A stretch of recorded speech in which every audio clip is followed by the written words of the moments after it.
Morning, everybody. Rusty from the Rusty Razor got another shave today, and today we got the old Crowne and Crane tobacco and vanilla. Yep. Smells really good. It's basically the same scent as you got with Haverford. Yeah, great scent. It's just Crowne and Crane's version of it. It's like Tom Ford's tobacco and vanilla, I think it is what it's based on.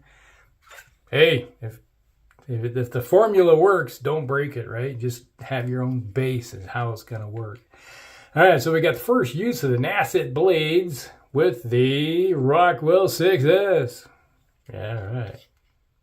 There you go. Excellent little razor. Thank you, Sig. Got this from Sig Soul. He gave it to me and says, hey, enjoy. I've been enjoying every moment of it. Thank you very much. All right, so how's your day going? Mine's not too bad today. Getting closer. They're counting down. America's Top 40. For those of you that don't understand that, Casey Kasem. We used to have a show where we count down every week. We'd listen to it on the radio. And it's like Sirius Radio, Channel 8 and Channel 7. Eyeballs all of a sudden. They play Casey Kasem's countdown typically when he was used to do it. They rebroadcast it. What's new? I always remember listening to it on the radio all the time. It was something you did back in the day. Say, where's that song gonna be? I don't know if any of you ever did this. You used to have the old cassette radio. You had the cassette player in it, which you're able to record, and it's like okay, you record. You have your mixtape, which you recorded off the radio. I don't know if anybody ever did that, but that's something I used to do all the time. All right, the downstroke. These Nacets are pretty good blades.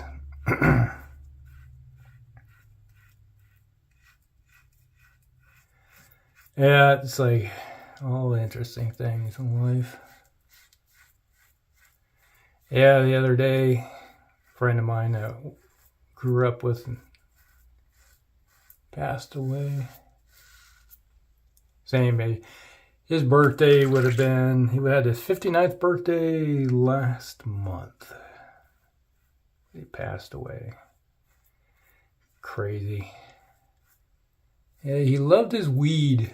He liked to smoke his weed all the time. That was part of his pastime. Unfortunately, it caused him to die. He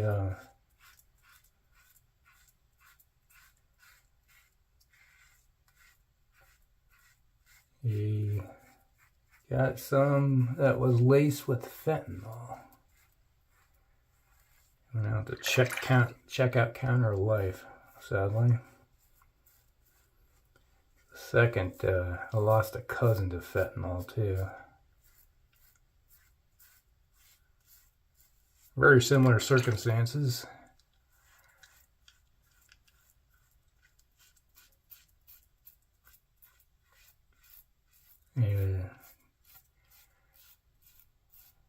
Doing one drug and it's laced with fentanyl, and all it does is cause their hearts to slow down and stop, and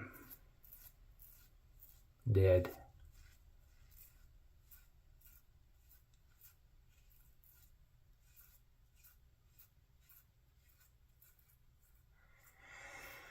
Yeah, and you start burying your friends and family. The thing is that my cousin was the nephew of my friend, so my aunt married his brother.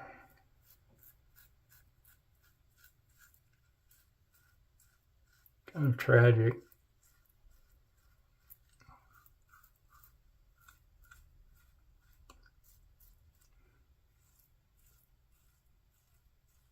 Yeah, that's kind of he used to tell a story all the time about Paul, which is what his name was, Paul.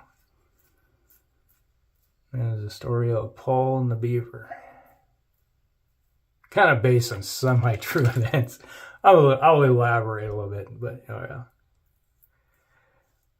Made it my own.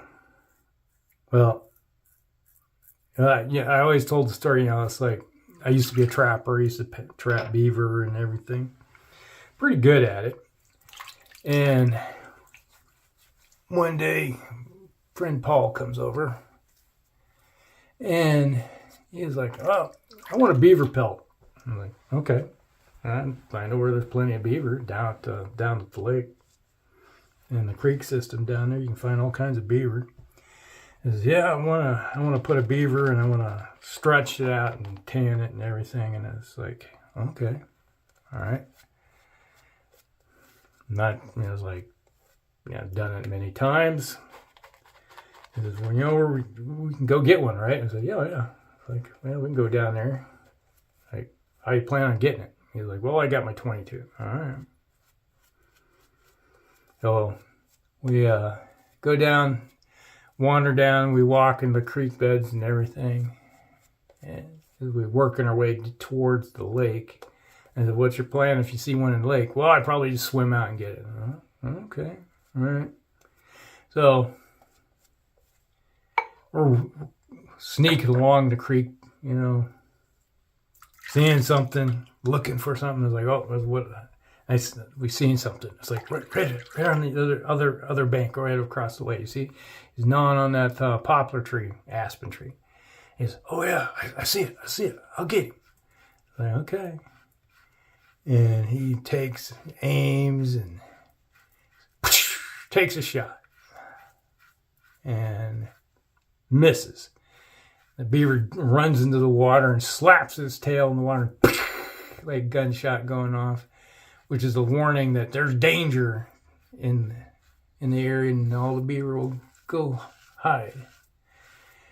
And I was like, dude, you had an excellent shot. How could you miss? Oh, you know, it's like, I guess, I don't know. I was maybe too excited to see one, and I was finally going to get it. Like, no, you didn't get it. Well, maybe if we walk down the creek a little bit farther, we can see one. Said, all right, let's keep sneaking along. He's like, you got a good eye. It's like, yep. And we're moving along again. All of a sudden, you see this beaver comes out of the water. It's like, oh, there's a beaver right there. And takes a shot, misses again. Beaver runs in the water and slaps its tail. And I'm like, oh, you gotta be kidding me. Like, how can you miss? Twice. That was like hitting the broadside of a barn, man. It's like, how can you miss that? I don't know. Maybe I was just too excited. All right. All of a sudden you hear this sound coming. Like, oh crap, it's a bear. This bear comes charging at us, and I was like, we had this white pine, like jumped up, or climbed up into the white pine there and looking down. And I'm looking down there, and Paul, he runs over and gets into a different tree. He's got himself into this smaller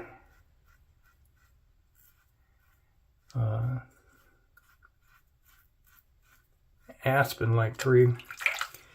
And I'm like, the bear suddenly starts trying to crawl up the tree where Paul was. I'm like, dude, just take a shot. And he's like, I can't. I'm like, what do you mean? I left the gun down on the ground. I'm like, you serious? I can't do anything. And all of a sudden that bear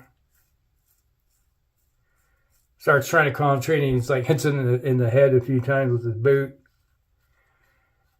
And the bear gets down, and he starts onto the tree and starts pushing the tree. Ooh.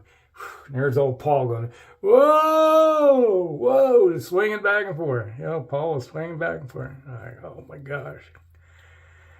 And I'm going to die up here. It's like, just hang on for dear life there, Paul. He'll get tired eventually. And I was like, I hope so. So Eventually, the bear decides to give up a little bit, and he comes walking, goes off into the woods towards the creek. And Paul just starts climbing down out of the tree. You know, he's going to get that rifle. And all of a sudden, he's like, oh crap, the bear's back. The bear comes walking out of the woods, goes up to the tree, and he looks at the tree. He looks over to the water, and goes, like that. And all of a sudden, out of the woods comes the beaver. He brought himself a chainsaw. It was one of the stories I used to tell the kids all the time. And they go, what happened to Paul? The bear get him? Well, I'm here. Paul's not, right? Oh. Kind of hilarious. Some of that story is true. It's after the missing the beaver part several times. It's like, you gotta be kidding me. Wasn't a very good shot. But Paul's no longer. He's gone. Sad. People has thought of him as kind of a bully. You know, he was a big kid. He kind of a bully around everybody, and he'd come over all the time. It's like growing up together. He'd get a little pushy. I just kept telling him, you know, just back up. It was like, check yourself kind of thing. I'm not taking that crap. One day, we had these, the jacks, the ball and the jacks, so you bounce and you pick up the jack. Bounce the ball, pick some jacks up, and catch the ball again. That was a game of jack. Well, we had jacks that were like this. We used to play with a basketball. It's like trying to do, you bounce the ball, basketball, and pick up these big giant jacks. We had a couple dozen of them that we got. It's like strange things that come from the 60s and 70s, these weird things. And we were doing that on the court, which our court was pretty much a small concrete slab connected up from the garage. And he got mad because I kept beating him at it. That was quicker. He was kind of slow. Big kid, and he shoved me to the ground. I was like, what the hell are you doing? And he's like, you can't beat me all the time. And I was like, and he got mad. He's coming up to me. He knew that I seen the look before where he would beat people up just because he'd start losing at stuff and he'd start beating people up. And he just shoved me to the ground, and I was like right next to these jacks, and he comes up and you see him reaching back. He's like, he's about ready to punch me. He's mad. I picked this jack up. I went whack right across his face, right in the teeth. Blood went everywhere. I knocked out his freaking front teeth. Yeah. Oh, my face. I broke his nose, split his lip, broke his teeth, front, top, upper teeth were just knocked out. Or snapped off, actually. So he ended up getting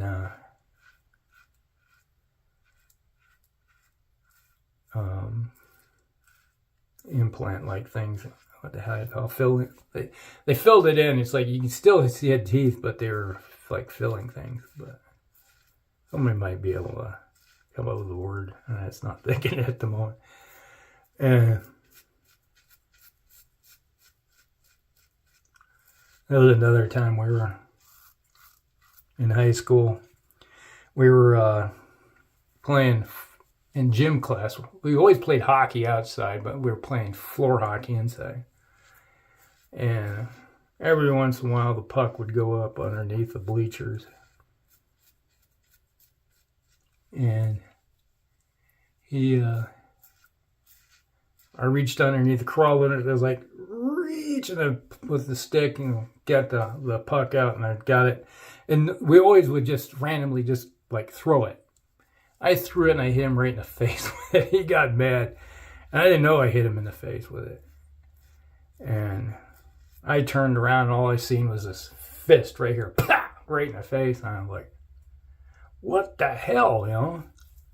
Cracked me right in the face. He's like, ah, you hit me. And I was like, without even thinking, I had the stick in my hand. I was like, wham, right across his head, hit him right in the face with it. And laid him right out. It was like, bam. And the gym teacher, he seen me get punched. He seen me throw the puck behind me. It's like underneath there. I'm down on all fours, and I just threw it behind me to get the play going again. Hit him. And then him hitting me, and then me just laying him out with the stick. I broke the stick. The gym teacher comes up to him. Damn it. I'm like, that's another stick. He wasn't mad at me for hitting him. He was mad because I broke the stick. Get in the locker room. It's like, you broke a stick. Like, and old Paul was like bleeding from the nose. So was I.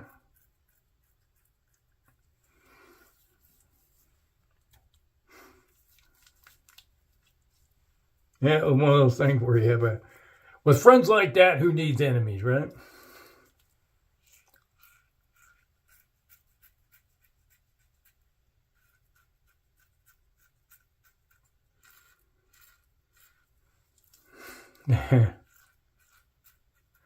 Somebody comes up to me with a classmate and says, yeah, you really could have hurt him bad. You could have broke his teeth out. And I said, that wouldn't be the first time I broke his teeth. Like, what? Like, you know what? Look at his fake teeth up there. I did that. Like, what? Yeah. I smashed him in the face. Oh.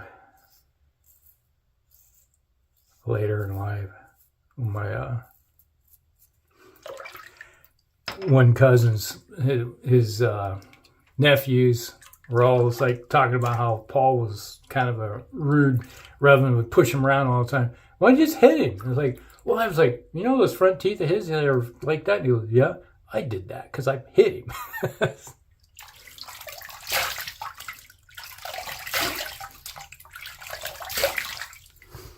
like, don't mess around. Yeah, it was pretty good. It's like my uncle who passed away about 2 years before my one cousin passed away. Same family. He was a gold glove boxer. Ever since I was knee-high to a grasshopper, that's all he ever did was teach us how to box. I was pretty good at it. Me and my older brother. He never taught that to my younger brothers. A little bit of Haverford. Mixing our brands together. A little bit of Stirling and Crowne and Crane. It smells good. Scent is a little bit different. Ooh, a little stinging right here. But yeah, a little bit of Haverford from Stirling. Nacet. Man, it smells good. All right, there's an affiliate link down below to the nausea all of a sudden. Yeah, it's like it just hits me in waves sometimes. Is that, you know, it's like that Ozempic just kicks you in the ass. All right, so that was Crowne and Crane's tobacco and vanilla. Man, if you like Haverford, you'd love the scent of this stuff. It smells good. Love it. It's like every time I go to their website to get, I was like, I'm going to get some of this. It's always sold out. It's like every once in a while I come across it and I was like, I'm going to get it. And it's sold out. I'm like, grr. So that's one of the tubs I want to get, but I just can't get it because every time I go to get it, it's sold out. It's like, man. All right, so that was the first use of Nacet blades with the Rockwell 6S razor. Excellent little razor on plate 3. There you go. All right, so that's a shave day, everybody. Hope you guys like it. Like and subscribe, share with friends, and we'll see you next one. Rusty out.